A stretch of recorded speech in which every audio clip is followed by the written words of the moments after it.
Sometimes may be good, sometimes may be shit. Sometimes may be good and sometimes I may be shit. Good evening, folks, and on that very, very boisterous introduction, welcome to the OzCro Soccer Show. Ante, good evening. How are you? Oh, very well, Tonci. Is he talking about the OzCro Soccer Show or is he talking about Hajduk? What's he talking about? Well, I hope he's talking about the latter and not the former, but, mate, I don't know, mate. There's all sorts of maybe good, maybe shit happening at the moment. Martin Markovic thinks it's another great show coming up, so thanks, Martin. Thanks for tuning in. Bravo. But most importantly, more importantly than Hajduk's woes in Croatia and in Europe and Rijekas and Osijeks and what you're not, how are you? How's your jet lag? Are you over it or still struggling? Better than last week, but still acclimatizing, Tonci. Yes, absolutely. It's winter. It's cold. You know, the sun goes down at 5 p.m. and, you know, all that sort of stuff. So it's very, very different. I know all too well. That's right. Marko Markovic is already active in the chat lines. Folks, we'd love you tonight, especially of all nights, to be very, very active in the chat lines. Because tonight we're going to be discussing the Croatian national team or the squad announcement by Zlatko Dalic overnight. We'll also be looking at the under-21s. I've got a couple of opinions about that as well. But, we'll be talking about the Croatian national team squad. Who should have made it, who didn't make the cut, or any surprises. We've got one commentator from America, Ante, who is Kvartuc, who is the founder and editor of CroatianSports.com. He gave his own take on things, so we'll be playing that a little bit later on. Ante, we've got a very special guest from Melbourne. Who are we talking about? Yes, Tonci, absolutely. We have got Nick TOLIOS, who is the senior men's NPL team head coach of Dandenong City, who, of course, have got the big semi-final this weekend against Oakleigh, who they have not lost to this season. So hopefully that trend can continue into the semi-final. It's a knockout elimination semi-final on Saturday afternoon at 2:15 p.m. So hopefully all the Melbourne Croatian supporters can get on down there and support Dandenong and bring them home to victory. Yeah, a very good family-friendly time, I guess, Saturday afternoon. You don't get too many Saturday afternoon games down here anymore, but that's a remarkable achievement. Last year, Dandenong was in NPL 2. They got promoted, and in their first year of promotion, they have qualified for their first ever final series. So, yeah, we'll be talking to Nick about that, and they've got a big club function happening on Saturday night. So, if they can win and defeat Oakleigh, well, I tell you what, the Zabava at Dandenong City come Saturday night is going to be a massive one. We've got some huge guests announced for next week. We've already tied up some big guests, and we might mention that towards the end of the show. But, Ante, we've got a jam-packed segment in the news desk coming up. So we're going to take a quick break, and when we return, it's the news desk, and Ante will be looking at the Australian-Croatian scene. Folks, don't go away. Who's to say who's young, who's old? Compared to who? Age is complicated. You see, most people really stop getting older at age 26, but their bodies just don't get the memo. So, hidden inside most over 50-ish-year-olds is the soul and spirit of a 26-year-old, with the same loves and desires and hopes and dreams, just in slightly different packaging. Why waste time wondering when you could be enjoying? It's your life, and life is what you make it. So, what are you waiting for?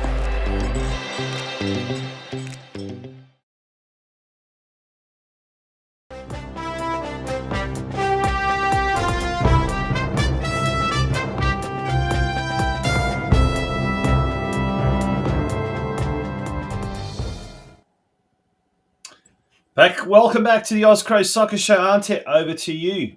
Yeah, I love some stats and demography and everything else, Tonci, which is part of the reason why I love football, because it's full of stats. Put up that graphic that was going around social media today.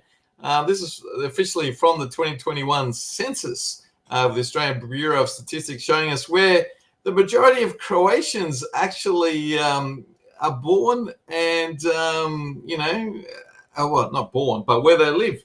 And as you can see, all around Australia, we've got quite a few. Tonci, what takes your eye? Well, Bell Park, for those of you folks that do know Geelong, and I'm going to be very, very patriotic here, parochial, call it whatever you want to call it. But Geelong, for those that do know Geelong, home of the Croatian Dom. We've got what else have we got? Sikata Meats, the world famous home of the Chavapi in Geelong. We've got the Croatian parish church as well. And also there's a Catholic primary school, Holy Family, in Bell Park that I believe outside of Croatia and Bosnia-Herzegovina is the only school that actually has Croatian as part of its mainstream curriculum. So actually kids either do Croatian or Italian as a LOTE language. That is actually a school that I went to. Now my kids go to there. But yes, 6.5% of people in Bell Park are actually born in Croatia. And obviously that's not now talking about ethnicity, for example, those kids, the kids of those parents, etc. But it's probably a lot less now than there used to be. I think at one stage, at the height of it, I think it was something like 12%. I kid you not. And that was, back in the late 1990s, early 2000s. Sadly, a lot have passed away since then. But that's an incredible figure. But hot on the heels is a place that you know very well up in Sydney, St John's Park. Yeah, absolutely. Obviously, there's a Croatian church in that area, and also we've got obviously United, who are very close by in Edinburgh Park, which is the next suburb along. So lots of Croatians in that region of Western Sydney, St John's Park and Edinburgh Park. So and so perfect location for all of those Croatian facilities that we have in that particular area. Yeah, North Geelong, which was formed in 1967, actually played their games at Hume Reserve, slap bang in the middle of Bell Park, just across the road from the Dom. And in those days, it was just basically a veleselo, as they used to say. Everywhere you used to walk, there were Croatians. And no surprise that that's where the soccer clubs flourished and really came alive. But that's an interesting little bit of a bit of information. I know we're a soccer show, but we're also very, very closely tied in with the Croatian communities around Australia. And great to see that. Let's start with the news desk, okay? Well, with the news and this week's winners, Ante. Yeah, last week we had 9. This week we've only got 4, unfortunately, Tonci. We have got one team that has perennially been in the winners list, and that is Gold Coast, Croatia, who are celebrating their 45th anniversary and had a massive 5-0 victory. They celebrated their premiership as well. 18 victories this season, 1 draw and only 2 losses. So well done. Congratulations once again. As we spoke to their coach, Scott McDonald, last week on the show. If you missed that, then watch last week's replay. And we've also got Hersel Zagreb, who are back on the winners list with a big 3-0 victory over Central Coast United. So that is fantastic. They've got 1 round to go in their particular division, but unfortunately they won't be playing any finals football this season. And they'll be finishing around that 7th spot. Melbourne Knights had a big 3-0 win over Green Gully, and they finished in 7th spot with 10 wins, 5 draws and 11 losses, just outside the top 6. So no finals football for the Knights this season. And the O'Connor Knights in the big Croatian derby, they were 2-1 victors over Canberra, Croatia. So they took over 2nd spot that was held by Canberra, Croatia, and they so far have doing really, really well. I think I made a mistake in that losses department. But anyway, in terms of finals football, the elimination match happening as mentioned already, and we will be speaking to Coach Nick TOLIOS a bit later on in the show. Get on down there if you are in Melbourne. Saturday, the 24th of August, 2:15 p.m. kickoff. Jack Edwards Reserve, Oakleigh Cannons versus Dandenong. And let's hope that Dandenong can live to fight another day with the following week's elimination finals football. This week at home, pretty much everybody is who's left remaining. Final round in Newcastle. Newcastle coming first, so they will sure be promoted. They're playing against second spot Stockton Sharks. That's at Pasadena Oval on Saturday afternoon. Friday night, the Brisbane Knights, who are coming first, they're taking on Acacia Ridge, who are coming last, and that's at the Brisbane Knights Sports Complex. Sydney United, very, very important match. Unfortunately, they lost on the weekend. They could have secured sixth spot, but now this is a very important fixture. They need to at least draw to ensure finals football, and they're taking on the fifth spot, St. George City. That is at the Sydney United Sports Centre on Sunday afternoon. So get on down there and support Sydney United and bring them home to hopefully a victory or at least a point on Sunday afternoon. Second last round in Canberra. O'Connor Knights are at home to Gungahlin, and Canberra at a home to Canberra Olympic. Tasmanian NPL Glenorchy Knights, they're at home to Kingsborough on Friday night. WA NPL Western Knights are at home on Saturday afternoon at Nashfield against Perth Glory, and WA NPL 1 Guelph are at home to Coburn, and that is also on Saturday afternoon. So let's hope those two teams can get victories. And Hersel Zagreb, they have their final round this week away to Inner West Hawks at the picturesque Arlington Oval on Saturday night. So get on down there if you are in Sydney. Final positions for these teams. So this is where they finished. We're waiting on finals football schedules for Gold Coast. They finished first out of 12 teams. Dandenong finished sixth out of 14 teams, and they're in the finals as well, as mentioned. The Knights, unfortunately, finished seventh, and no finals football for them. Adelaide Croatia finished ninth. They finished up last week. St. Albans finished 11th, and unfortunately, Tonci, your North Geelong Warriors, finished last. So it's a double relegation. Last year they were in NPL, and they got relegated to NPL 1. Now they're in NPL 1, and they're being relegated to NPL 2. So. Yeah, the only thing to look forward to, I think, next year, they're in VPL 2, is the local Macedonian rivals, Geelong. As we speak, they're actually playing a game. They're kicking off at 8:15, and that team, Geelong Soccer Club, is in fact coached by Sydney sider Ante and Tonci. So that game is being played in Melbourne, a catch-up game. Geelong are currently in second spot. The top two teams in State League 1 get promoted to the VPL 2 next year. They've got the same amount of points as Brimbank Stallions. And there were a couple of Croatians in the Corio team that actually defeated the Brimbank Stallions. So Corio are second last. Brimbank Stallions were second, and Corio ended up winning 5-0. And like I said, there was a couple of Croatians in that Corio team, ex-North Geelong players, that did Geelong a favour. So the Croatians are still very, very much influential in the affairs down in Geelong. So if Geelong does win tonight against Clifton Hill, they will be 3 points clear with, I think it's 3 games to go or something like that. So lots of football happening down Victoria way, that's for sure. 100%. Yeah.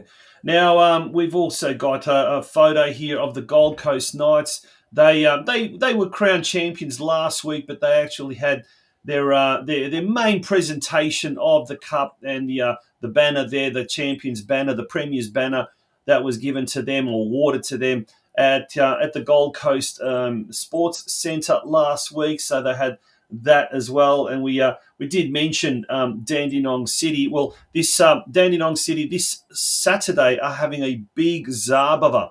It's the big annual Zabava. Tickets on sale now. Apparently, as we speak, I think there's 1 or 2 tables left. So if you are very keen or you're umming and ahhing, do give Rosie a call there, 9795 8228. Tickets on sale at the moment. Adults $70, pensioners $60, and children $40. But there's a big raffle prize there. First prize is $5,000. Second prize is $2,000, and the third prize is $1,000. Tickets are $50, and if you want to buy a ticket or help Dandenong City, contact Melissa on 0412529979. Ante, we're going to take a very, very short break, and when we return, we're going to turn our attention to what is happening overseas in Croatia and Bosnia Herzegovina, and with the UEFA League's action kicking off wee hours of tomorrow morning. Folks, don't go away. It's the OzCro Soccer Show.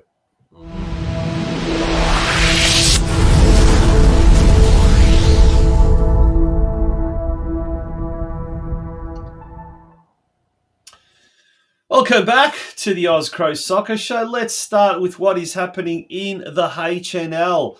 And round 3 was played last weekend.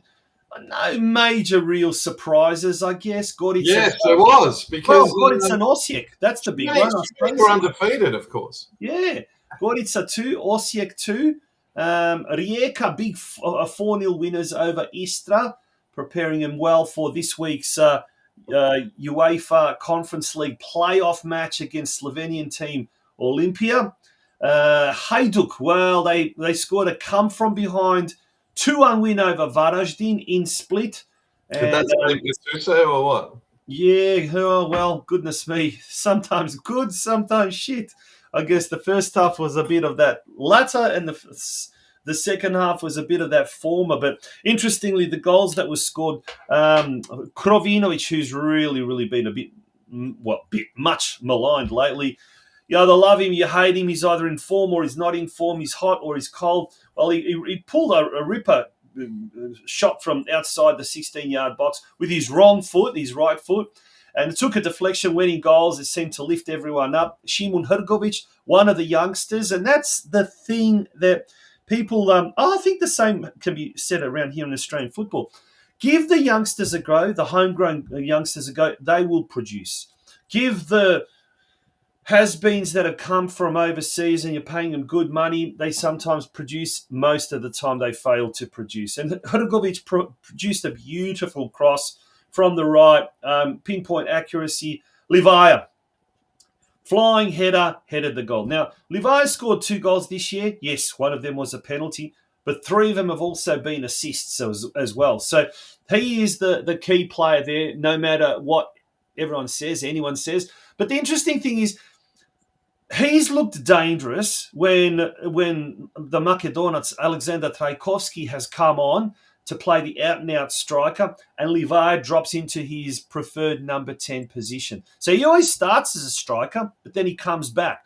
And that's when he's been at his most influential. So, Trajkovski, I don't know, you misread a lot of the play in that game in the qualifier, the Euro qualifier, because he was, I don't know, he just seemed to step off. They weren't in sync at all, and there were a couple of chances that he could have actually latched onto, but he could. Anyway, we'll talk about that a bit later. But it's good to see every single team's off on the board. Everyone's that's true. That is absolutely true. And I did want to say about just the Trajkovski. Look, Martin Turnovic, the young gun striker who was a part of that famous Hajduk youth team that made it all the way to the final of the UEFA Youth League. He was on the bench. He came on a little bit. Look, mate, give him a go. Give Capan a go. Give Durdov a go. Give Skorko a go. Give Hrgović a go. Give these youngsters a go. Prpić, the Dominik Prpić, has been given a go because Charlie is injured and things.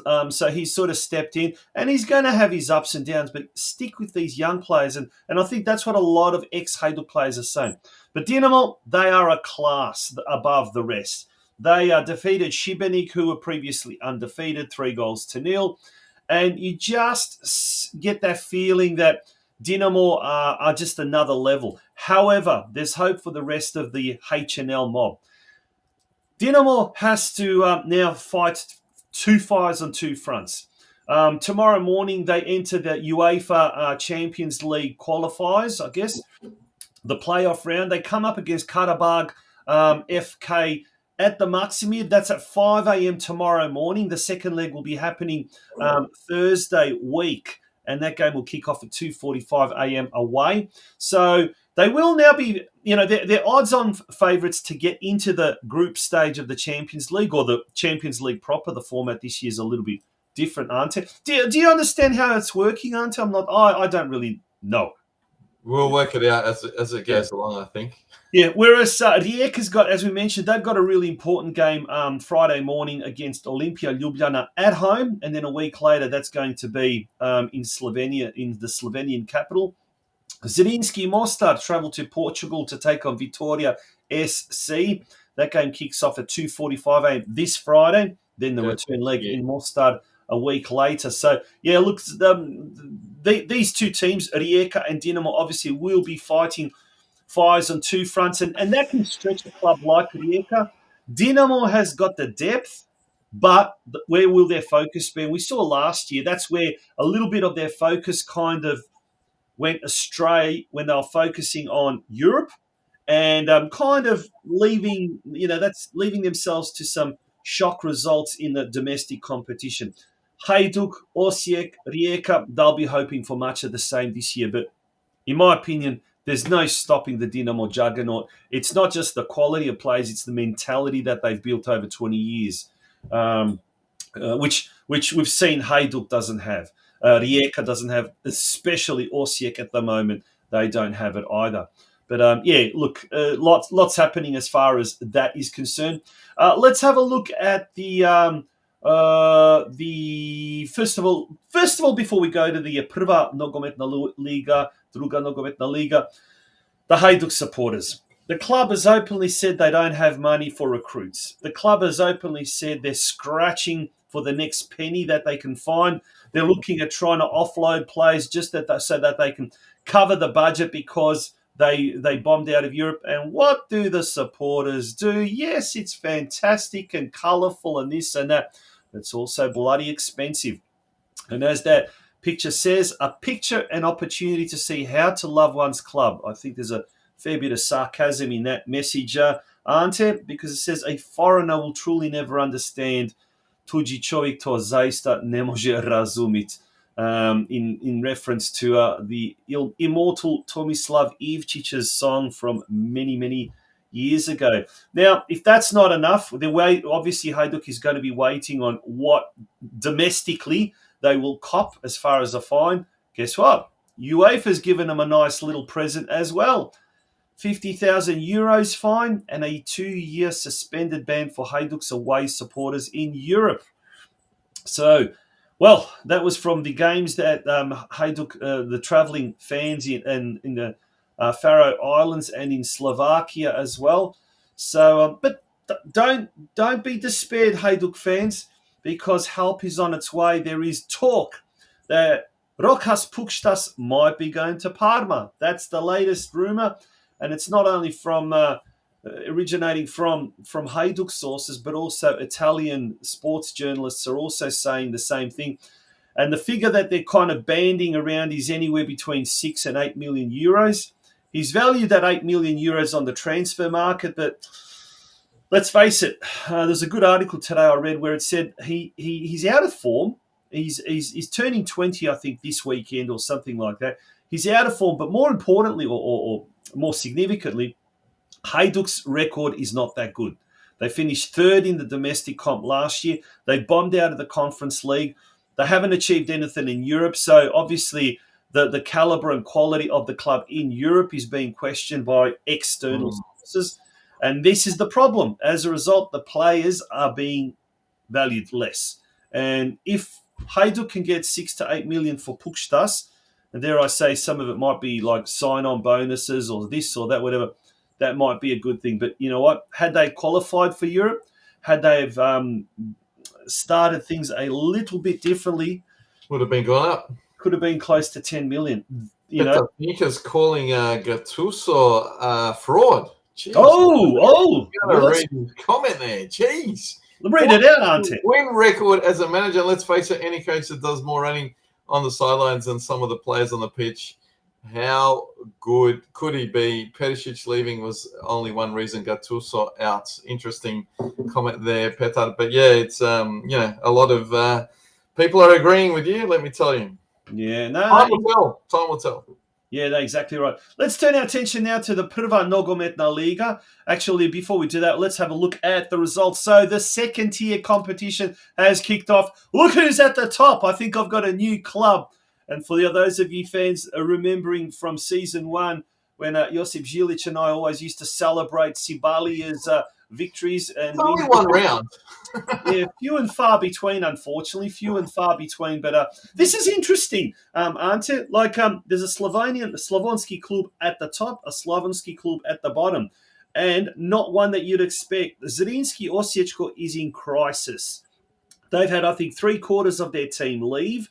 They hosted Jarun at the Gradski Vrt in Osijek. And remember, they were just maybe one goal away from qualifying for the Croatian Premier League, but they weren't to be. So now they're down the bottom.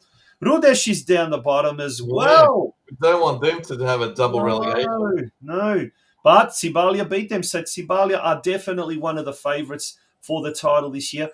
I reckon Vukovar are as well, because they did very well last year, and they ended up defeating Sesvete in Zagreb. Opatija, the newly promoted team, and they've got an Australian Croatian, Tomislav Glavan, a youngster from Melbourne who was playing with the Istra 1861 youth team. He's crossed to near neighbours Opatija, and I'm not too sure if he was actually in the team or not, but they lost to Dubrava 2-1 in Zagreb. Orient fought out a 0-0 draw with Croatia Zmijavci. As you mentioned, Rudeš lost 2-0 to Cibalia. Zrinski lost 2-0 to Jarun. And Bijelo Brdo and Dugopolje played out a 1-1 draw. Dugopolje was still mopping up after the Thompson concert, I think. Yeah. Yeah, my gosh. How big was that? 50,000 people, they reckon. Was it? 50,000, yeah. Incredible. Well, the Dugopolje pitch hasn't always been renowned as being one of the better pitches. It's been one of the worst pitches. I shudder to think what the pitch is going to be like after the concert. But anyway, round 2 this weekend sees the matchups there on your left-hand side. And I dare say Dugopolje will be playing a lot of their opening few games away from home. The pick of the games there, in my opinion, is Vukovar at home to Zrinski Osječko. That should be a big game. And Bijelo Brdo as well, taking on Cibalia, another Slavonski derby as well. Now, the Druga Liga kicks off this weekend, so we've got a few games there. There's a lot of interest in this league because there are some old ex-First Division clubs here. Hrvatski Dragovoljac, of course. Karlovac. They did the double, didn't they? They did the double sort of relegation as well. They did indeed. Segesta Sisak, they are the newly promoted team. Marsonia, there's big talk about Marsonia. Solin, who got relegated from Division 2 as well. And Kustošija, the team from Zagreb, who are basically multi-millionaires because they've sold a few players to Barcelona for like 5 million euros a pop and things like that. So a lot happening it's there. Unbelievable. 3 divisions and there's no Zadar. And I know. Future, right? Maybe next year, third time lucky. They've bombed out in the qualifiers both for the last 2 years. And let's turn our attention now to the BiHA Premier League. Okay, round 3 games were played last weekend. I think the scores have been cut off there, have they? Looks like it. But the latter sees Posušje doing very well. They're undefeated. Široki Brijeg, 1 win, 1 draw, 1 loss. Zrinski, they have only played 1 game and only 1 win, but they've had their games cancelled postponed because of their Euro qualifiers. But Euro Cup or the UEFA League qualifiers. Europa, yeah. Yeah, you know what I'm talking about. And Gosk Gabela, unfortunately, have started the season the worst way possible. No. 3 losses. 3 losses, yeah. 3 losses. Big game this week happening with Zrinski hosting Sarajevo. The top team, Sarajevo, have not dropped a point, in fact. But then again, neither has Zrinski. So that should be an interesting game, that one, without a doubt. So that'll be interesting to see how that prevails as well. I think that is it pretty much for the Croatian leagues and the BiH leagues. We're going to take a short break, and when we return, we're going to look at the Croatian national team selections announced overnight.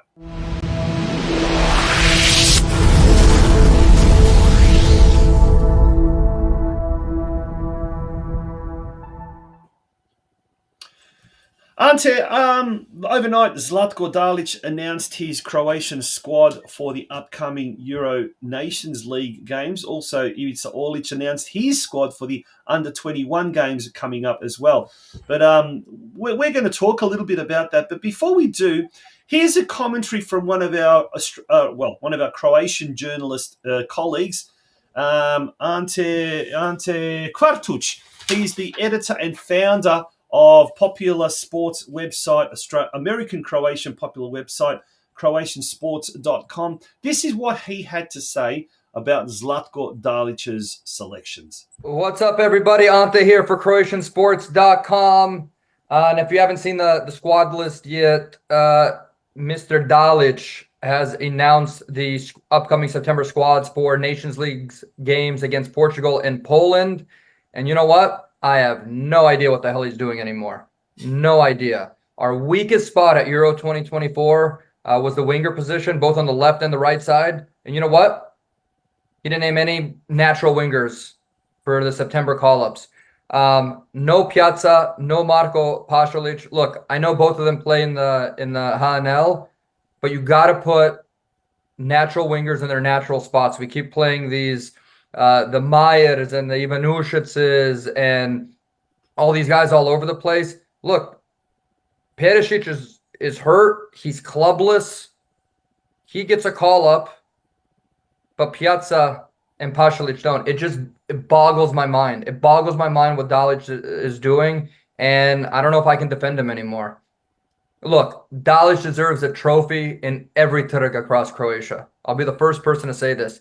But this guy is going to die on the cross of his veteran players. And, you know, I thought Nations League is a perfect opportunity for him to inject some youth, some guys in starting roles that we haven't seen yet, like Piazza, like Pasalic. I expect Sucic to be there. But he's killing me, man. He's not calling up two wingers when that's our Achilles heel right now. It's absolutely baffling. Perisic is 35. Look, Perisic is on my Croatian Rushmore, Mount Rushmore of all-time Croatian top core athletes. And he gets a call-up, not playing, just dumped the Hajduk. I just don't get it. I just don't get it. Absolute trash call-up list from Dalic, and I rarely say that. And I'm just... My mind's exploding today that he didn't call up one of them. I mean, Marko Pasalic scored a banger this weekend for Rijeka, and like, what else is this guy supposed to do when we don't have any wingers? I don't know. A bit of a solid spot here is Igor Matanovic, who plays for Eintracht Frankfurt. He's 21 years old. He's getting a call up. He's a striker, and the reason he's getting a call up, if you're going, who the hell is this guy, is he has played for the Germany under 18 and under 17 squads. He was born in Hamburg, Deutschland. So I think we're going to cap him in September to officially make him a Croatian player. So that's a good strategy there. And then our boy, Kristian Jakic, who's a number 6 center defensive midfielder, is getting a call up. We didn't call him up for Euro 2024. I hate this move because I don't think we need to play with the number 6 anymore. I think he's gonna just straight up swap with Brozovic now that Brozovic has retired. You guys know where I stand on this. I hate playing a number 6 with Kova and Modric in the middle. I hate it. I wanna substitute that 6 and put in a pure number 10 like a Sucic or a Mayer up there. But Jakic is back in the squad. Matanovic is gonna get called up and probably get a cap next month against Poland or Portugal. But absolute trash call-up, not bringing up Piazza, not bringing up Pasalic. Perisic probably won't even play. It's a waste of spots here. I don't know what Dalic is doing. I can't defend him anymore. Hopefully I'm wrong. I mean, hopefully I'm wrong. I don't know. But I saw the squad list this morning, and I'm absolutely baffled. So once again, Dalic, prove me wrong. Well, an interesting take. And folks, we'd love to hear what you say. But before we read out any of your comments and before I give my thing, whatever, Ante, let's hear your thing. What your opinion? What do you think, mate? Well, yeah, I mean, what Ante said, he's echoing what a lot of people are saying on social media as well. So, there's no surprises there. Some glaring omissions, and obviously... Why do you think that's the case? Why do you think there aren't major surprises? Because after the Euros, we would have thought that, there was in line for either a rebuild to get things, maybe a bit of a shock treatment, but it doesn't seem to be that way. Why do you think he's got erred on the side of, I don't know? I think he's loyal. I mean, and sometimes that could be to the detriment, or sometimes that could be, to the positive. And even though, I know that we failed in the Euros, we only lost one game, and that was against Spain. And I know we should have won and closed off the games against Albania and Italy. But look, we played quite well, particularly against Italy, right?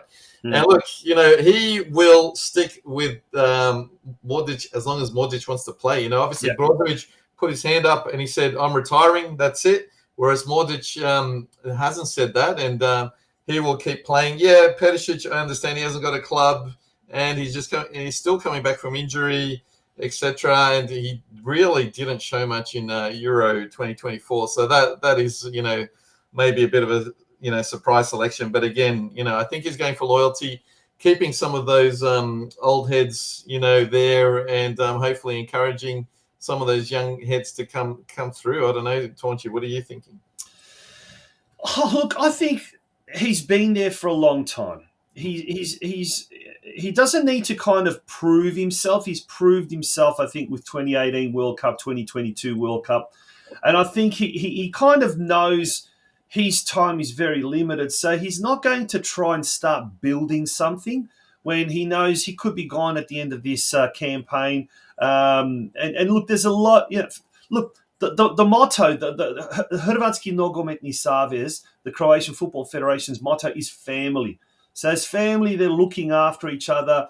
There's a lot of, as you say, there's a lot of loyalty, and that's their mantra. That's what they're talking about. But and I think he's just reluctant to change things.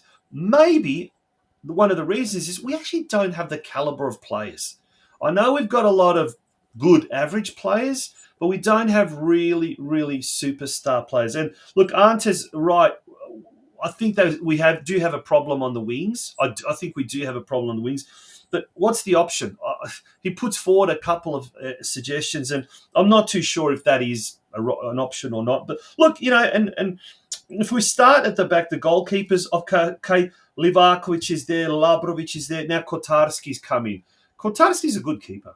And that's one thing that Croatia does not have is a shortage of good keepers. I think Croatia's, even you look at the HNL and some of the keepers at the moment in Croatia, there's some very, very, very good keepers, trust me. And they're young. A lot of them are young. Mm-hmm. The defenders, they're all young. Gvardiol's quite young. Sosa, Stanisic, Šutalo, they're quite young. Chale Tatsar, that's an interesting one. He's been there before, hasn't been there for a while. He's going to be one of these players that I think may well do very well in the national team, but he'll struggle at club level.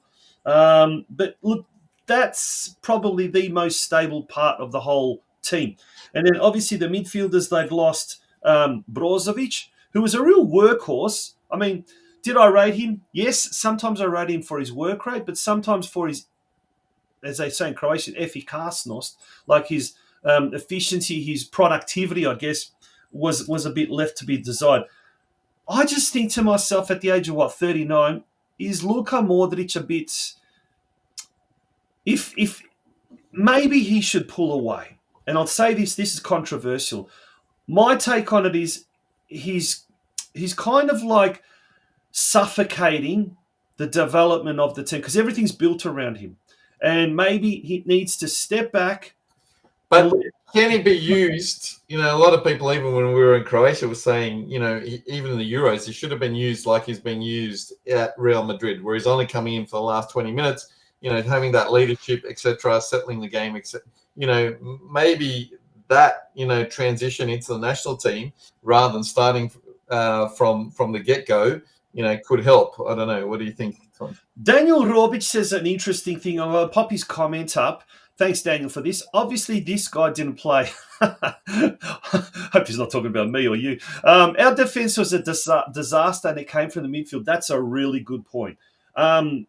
Was the defence a disaster, or was it the midfield putting the pressure on the defence? And one of the big criticisms of the Croatian team has been the lack of pace, whether it be in transition or coming out of midfield, and that is true.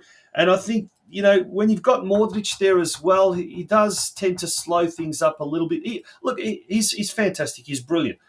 But at 39 and everything being based around him, you know, has he got a year left in him? Has he got 2 years? Can he perform at that same optimum level that he did? And like managed. I mean, it's like Ronaldo, right? We all watched Ronaldo run around in the Euros, and, you know, it wasn't, you know, the best, right? And he tried, but it was good to see a legend out there. Do you know what I mean? Like, absolutely. He's favoured by everyone, and, you know, you can't 170 or whatever. I don't know whether Modric is going for 200 caps. Maybe that's his goal, but he's at 176 at this particular point in time. You know, and these National Leagues is really a glorified friendly, right? That's all it is. And so it's not to be taken seriously. And you know, maybe it is a way of, you know, settling a couple of players in, and maybe, you know, more just stepping back, not starting from the start, but maybe coming off the bench or whatever the case may be. I disagree. I don't think it's just a Mickey Mouse league, because the World Cup campaign is just around the corner. And for Croatia, maybe for other countries that may well be the case, but for Croatia, which is in a phase of rebuilding, I think this is probably the perfect opportunity to now start turning the team around or transforming the team. And you look at the midfielders, apart from Modric and, say, Kovacic. You've got Mario Pasalic, Majer, Lovromar, Luka Ivanušec, Sučić, Kristijan Jakic, which is a good selection in my opinion. Martin Baturina, who's a player of the future, who may well be the next Modric. Highly rated, absolutely. Yeah. He's only a young fella, but so too's Lovro Majer. I mean, some people like him, some people don't. I like him. I think Majer can be a really good player. And when I think he's been thrust into the team and Modric has been not there, he actually shows glimpses that he could be something. Absolutely. Petar Sučić as well from Dinamo Zagreb. He's another good player. Now you throw in Nico Sigur as well, who's at the moment injured and probably would have been a provisional call-up as well. Throw in someone like that, and then some of the players that are in the provisional lineup. Marco Piazza, Marco Pasalic, Toni Fruk is another player who I rate. I think he's going to go. We've actually got players that potentially, if they do take the next step, could be really, really good. The forwards, well, you know, you've got Perisic, Kramaric, Petkovic, Budimir. Then this interesting one is Igor Matanovic. Okay, definitely a player who's a player of the future. He could be an interesting one. You know, he's from Eintracht Frankfurt. He's a player that, who knows, maybe give him the go, because we've given all the other guys a go. Yeah, for sure. Give him a shot, because, striking has been an issue. And a lot of people saying that it's obvious that Dalic is going for a 3-5-2 formation with these matches as well, based off the players he selected. So that's an interesting take as well. Yeah, look, Dalic has come out and he said the Nations League will be a good platform for us to create a squad which will next year aim to qualify for the next World Cup. But here's the big one. We are all thrilled that our captain will continue with us. Luka is our great strength both on and off the pitch. So he's his right-hand man. He's his right-hand man on the pitch. He displays a tremendous amount of loyalty towards Modric, but maybe behind the scenes, as you said, Modric maybe is that father figure on the field, and he lifts everyone up, you know. So maybe that's probably. Hey, he's not been called club captain at Real Madrid for nothing at his age as well. Well, that's exactly right. So there's obviously something behind. All we as fans see is the end result, the end product, what happens out on the pitch. We don't see what happens behind the scenes. And, I honestly think, particularly in the game against Italy, if we had have thrown someone like Domagoj Vida onto the park, he would have, with all of his experience, with all of his knowledge, I think it would have been a different outcome. It would have been a completely different outcome. And that's the thing about having too much reliance on youth, or not enough, or too much on the experience. You need to have a good blend between the two. I think that's the one. Peter Finka says something. All right, let's bring up Peter Finka's comment. I love Modric, and he is and always will be a national treasure and legend. But the way Raul use him is the best. I think Peter's been listening to you, Ante. 15 minutes at the end. As for defenders, what has happened to Tin Jedvaj? He just seems to have flown off the radar, hasn't he? Yeah, and again, it might be that whole family thing, right? It's about who, fits into that dressing room. So who knows? And we'll wait and see. Maybe there is a future for Tin, but yeah, he hasn't been heard of in the national team realm for a while. Yeah. Well, anyway, those games, we'll bring that slide up and we'll have a quick look at those games. Against Portugal in Lisbon on the 5th of September, so that's coming up very, very shortly. And then 3 days later in Osijek, Croatia taking on Poland as well. Okay, let's quickly turn our attention now to the under-21s side there. There's a list of the under-21s. If we look at the keepers there, Chavlina, Buljan, already, players that are playing in the HNL, and they're doing really well. And then we got Korlic. If you look at the defenders, there are a lot of players there that have already made it into overseas as well, but there are also some that are doing very, very well locally. And there's a lot of good young players there, a mix of local and international players, or domestic and international players as well. The one that's really interesting, is the omission of Stipe Bjuk. What has happened to Stipe Bjuk? And, he's one of those attacking wingers, attacking type players that can sort of play on the flanks as well. Ante, what's happened to Bjuk? No idea. Do you know what's happened to Bjuk? Well, obviously he had that little stint in America. Then he went to Real Valladolid, or whatever it's called, in Spain, the newly promoted. Yes. Yeah. Mm-hmm. And on the weekend, he was on the bench when they beat Atletico, I think it was, 1-0 in the first round of the La Liga. Stanko Juric, former Hajduk teammate of his, he came on, I think, with 15, 20 minutes to go in this second half, but Bjuk remained on the bench. And from all accounts, he's not too much in favour there, even though they did buy his contract outright from LAFC over the summer months. He went there on loan, and then the Spanish club did buy him out. But he's one of those players that unfortunately has sort of slipped away from the radar, and he's the type of player, one, he'd be very, very good at Hajduk now. I think Hajduk would need him, but also maybe, a player that in the Croatian under-21s would have been quite good, even as a wild card. He's one of those players that maybe isn't doing very well. Typical Croatian national team player. Doesn't do too well at club level, but when he comes into the Croatian national team setup, they do very well and they almost resurrect their career. But yeah, that was one glaring omission for me. What about yourself? Did you see anything there that sort of catches your eye? No, not particularly. I'm sure that Ivica Olic, knows what he's doing. And look, it seems that we've got a couple of good matches there in the reckoning. And hopefully, we have been lacking at this level, under 17s, under 19s, under 21s. The players getting that sort of exposure at the European and even the World Cup level. And I think it'd be great for Croatia to frequent those tournaments a lot more. Yeah, I'm interested to see how the attacking combination goes there, the strikers, because that is one thing that we're missing in the seniors, an out-and-out striker at the moment. Marin Ljubicic, Gabriel Vidovic, Dion Drena Beljo. One player I rate a lot, Srnac Ante, Franjo Ivanovic from Rijeka, and Anton Matkovic, an up-and-coming striker with NK Osijek. Now that Mieres has gone, they're saying he is the next big thing. So it'll be interesting. Been playing at Rudesh. That's interesting. Yeah, that's Yeah. where the first game's been played.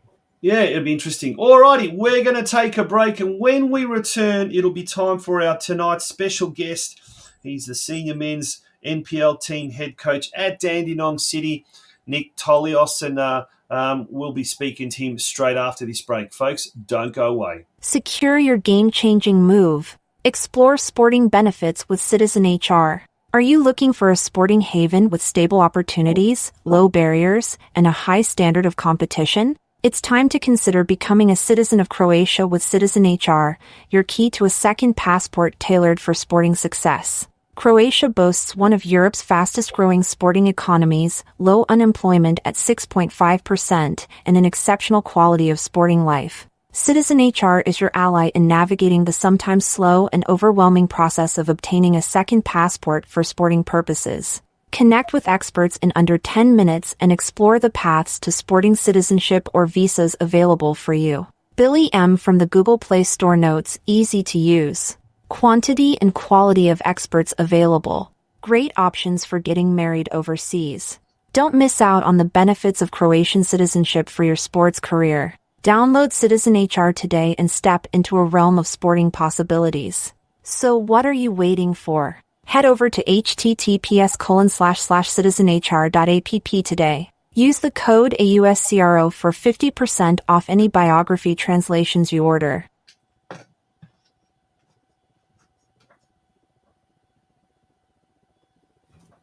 Yes, thank you so much. We're welcome back to the show, and now welcoming our very special guest, the senior men's NPL head coach of Dandenong City, who of course have got their big elimination final this Saturday afternoon against Oakleigh. Nick TOLIOS, welcome to the show. Thanks, Ante and Tonci. Thanks for having me. Nick, it's an absolute pleasure. How are you? Not too bad. Just preparing for the game on Saturday, actually. How much video footage are you watching? Are you replaying every Oakleigh Cannons game, or what are you doing? No, I have been watching a little bit of their game against Hume the other day, and look, it's we can prepare as coaches, but in the day it comes down to the players on the day. So look, we'll give them every opportunity. We'll treat Oakleigh like every other team and prepare well, and just excited to be having a go in the finals. Yeah, there's all the details there. 2:15 at Jack Edwards Reserve this Saturday afternoon. So with all the other Croatian community back clubs now, their season come to an end.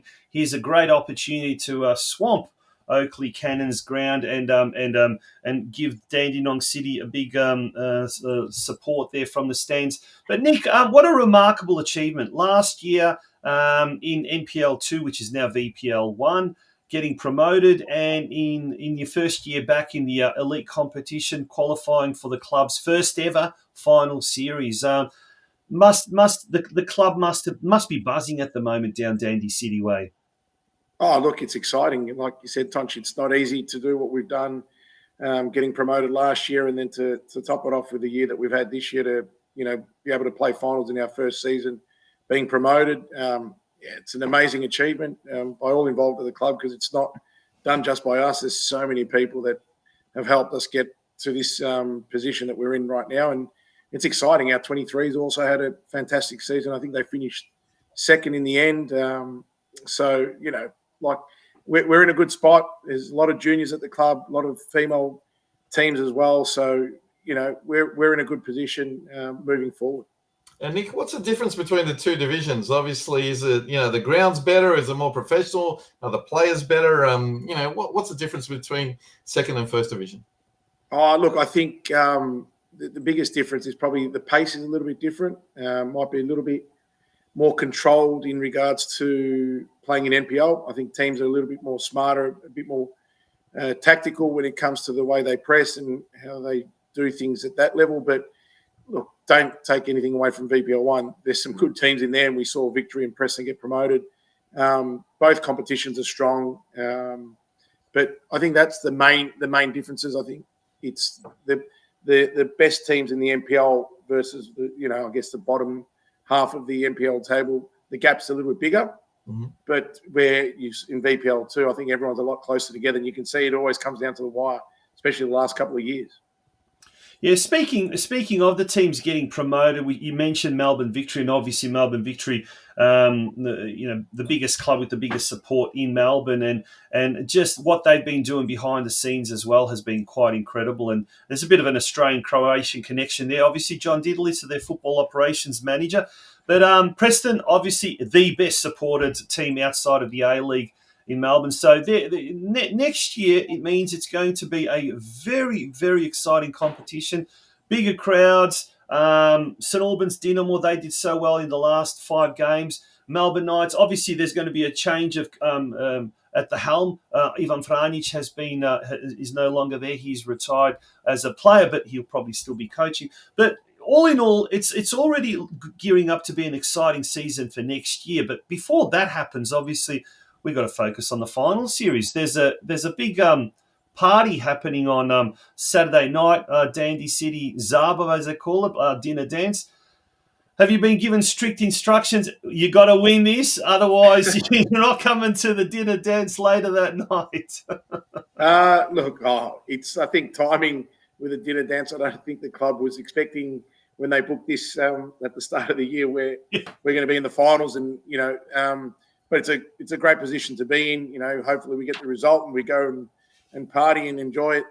To win our first final. But look, it's a good occasion. I was lucky to attend it last year, and the club does an amazing job. And to be fair, from an outsider, not Croatian background, to see what the Croatian community does. I was lucky enough to go to Adelaide last year to see the Croatian tournament.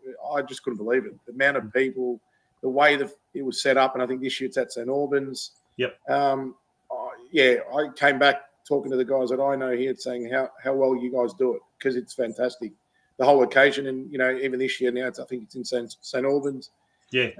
And what an amazing job they did to stay up, because it wasn't easy. And Ivan doing a fantastic job at Melbourne Knights. When he came in, and they were knocking the door, and they made it hard for us as well. So it was unfortunate we both couldn't be in the finals, but I'm just glad that it's us and we get to experience it. Yeah, it's very, very special. Tell us, you've had sort of some good battles with Oakleigh. You've got the edge over them with one victory and a draw so far this year. How have those games during the season been against Oakleigh? Oh, look, I think they're always been tough, especially the first one at home very early on in the season, round 4.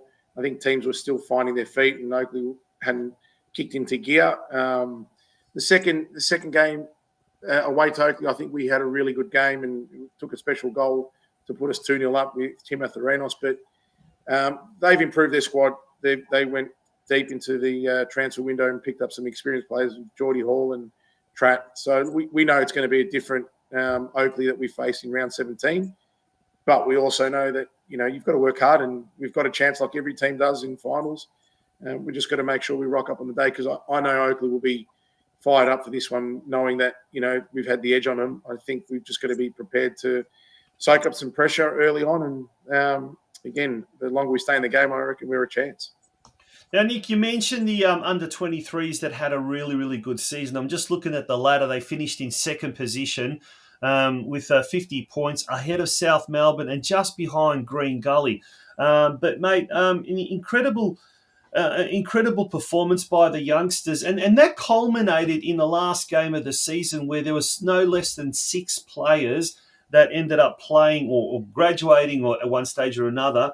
There we go. There's a post that the club put during the week, an incredible experience for a contingent of our under-23s players to be part of the senior squad yesterday, including senior debuts for Ollie Sholong, Ollie Bresson and Mark Giofku coming off the bench, and then starting debuts for Jake Noble and Ryan Crasto as well.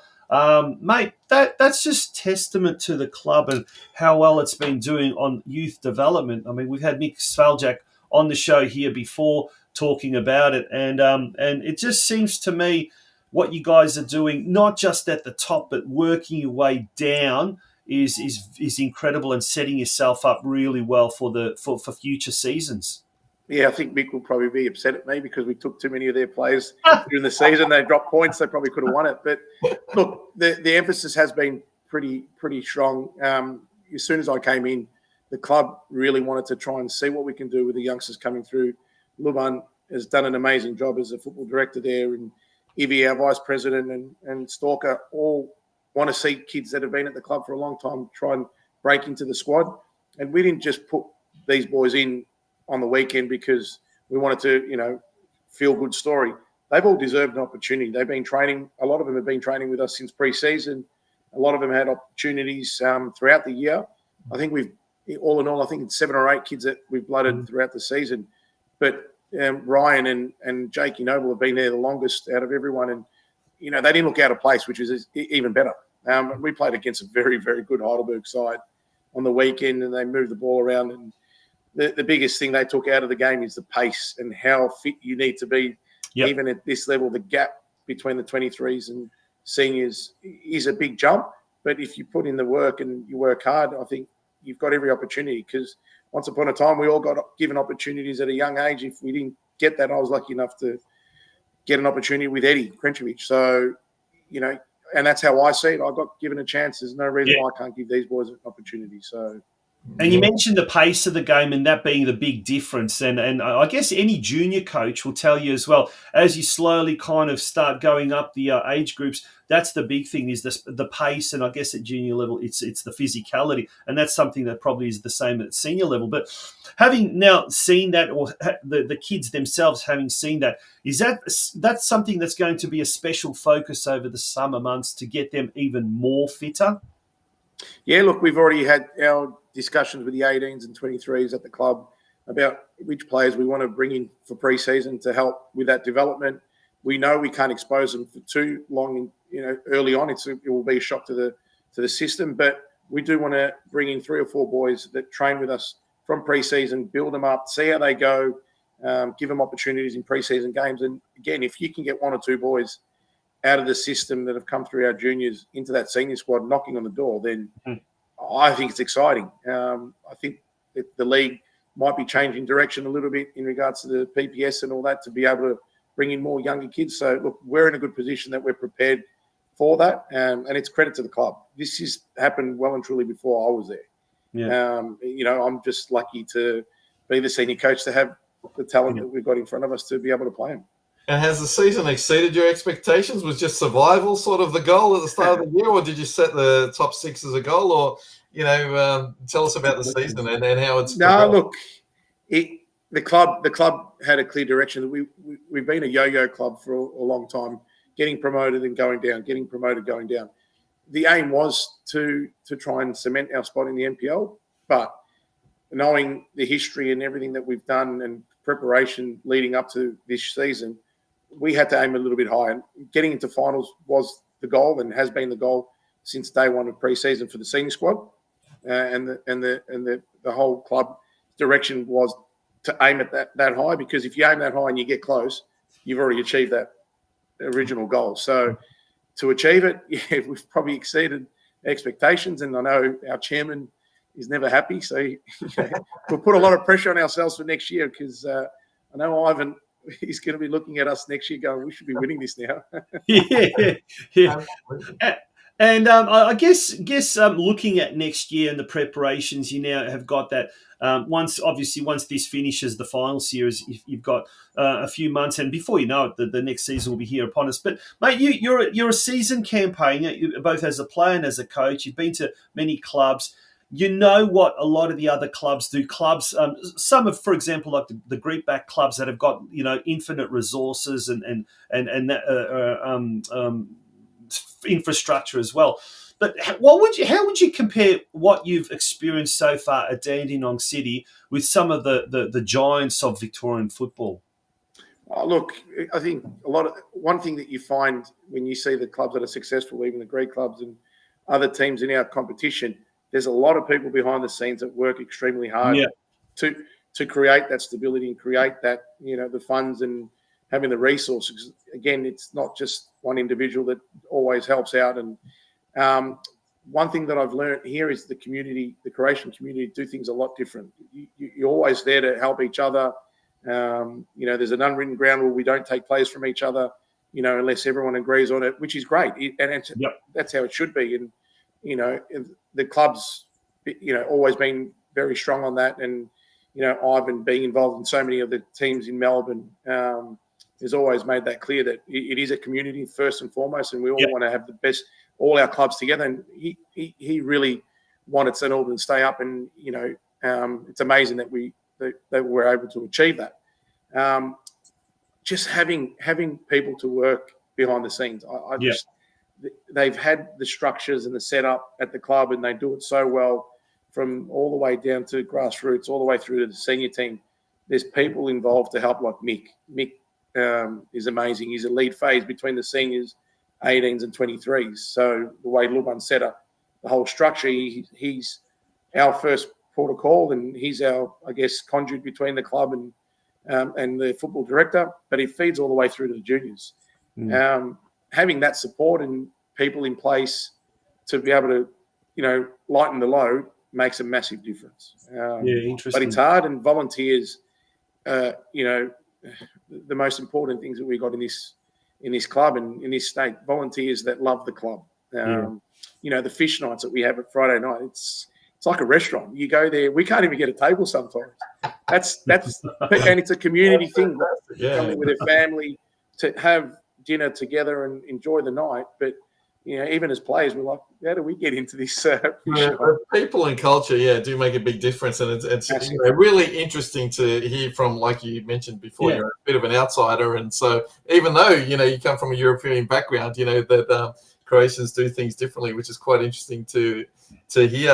But tell us, Nick, how does your strategy change for a finals game? Are you plotting all the, for extra time, for penalties? Are you doing penalty training, all that sort of stuff for this weekend? And hopefully future weekends in the finals as well, hopefully. Yeah, look, for us, it's, feeding off boys that have been there in the past. And we're lucky to have a lot of guys in that team that have won this competition and other competitions, the Doherty Cups and everything you can win in Victorian football. So having those players in our team to help bring the intensity and that understanding of what's required to compete at this level, not to win it, just to compete against these quality outfits. I think we're going to feed into that a fair bit. Look, we'll work on every aspect of what we need to prepare for Oakleigh. And if that means practicing penalties and all that, then we'll do that. But it's hard to replicate the intensity and the pressure that you've got to take a penalty to keep your team in the game. It's not easy, but look, we'll do everything we can as coaches and prepare the team. But most of all, the message will be enjoy it, because it's very hard to get into finals. And this is our first one. And hopefully, like you said before, Tonci, that every Croatian club, that if they're not playing, if they can come and support us, will be a massive difference. And hopefully we can get the job done for them. Absolutely. I know it's supposed to be. I'm just having a look at the weather forecast. I think it's meant to be 21 and sunny on Saturday, which Ante, for Victorians, that's a big thing, mate. When we've got nice weather, like that's a huge thing, It changes everything around. And now 25 up here tomorrow, apparently. I'm not going to say it's going to be sunny during the game, because anything can happen in the space of an hour. But it all goes well for a perfect a Saturday afternoon there, Nick. We wish you all the best. But before we go, now last week we had Scotty McDonald, the coach of the Gold Coast Knights, and he told us that he's become so Croatianized by the community there that they've actually given him a nickname, Stipe McDonald. Now, do you have a nickname down at Dandenong City? Have they given you a Croatianized nickname? No, I not that I know of. Unless it's something that isn't right. It might be. I might think it's a nickname, or I don't know. No, well, guess what? Guess what? One of our viewers, Daniel Robic, has come up with one. He's actually said his new name is Nikola TOLIOS. There we go. So if Nick, you get called Nikola, and you're wondering who the hell are they talking to? They're probably talking to you down at the Dandenong City Club, and they might give you a table at the fish night just because of that. Well, if you win on Saturday, I'm sure they'll give you a whole table reserved. That's for sure. Win, lose or draw, Saturday night's going to be a massive night. Let me tell you. Dandy. Yeah, absolutely. Hopefully, fingers crossed. Yeah, we can get the job done. But look, it's exciting, and I guess thank you for having us on the show. And help promote the game. And yeah, amazing what you guys are doing. Yeah, thanks, mate. And, thanks, mate. And we implore all the Australian Croatians and people involved with the Croatian clubs. There are people that listen to this show that aren't Croatian, but they've got Croatian friends that are involved with the Croatian clubs. Do get yourself down there. It should be an absolutely fantastic game. And if you're interstate, it is on YouTube as well. If you are, right, yeah. Only if you're interstate. Only if you're interstate. If you're in a 75-kilometre radius, make sure you get yourself down to that ground. Nick, good on you, and all the best. Thanks, guys. Thank you. Cheers. All the best. Nikola Toliosic from Dandenong City joining us there. Very exciting, and it's good to, I mean, the more Croatian teams in finals football, the more exciting it is. And Tonci, we should talk about B-League a little bit after the break, yeah? We will. We're going to take a very short break, and when we return, we're going to talk about a press release issued by Football Australia. That probably didn't say too much, but anyway, we'll talk about that after. Nothing at all. That's good.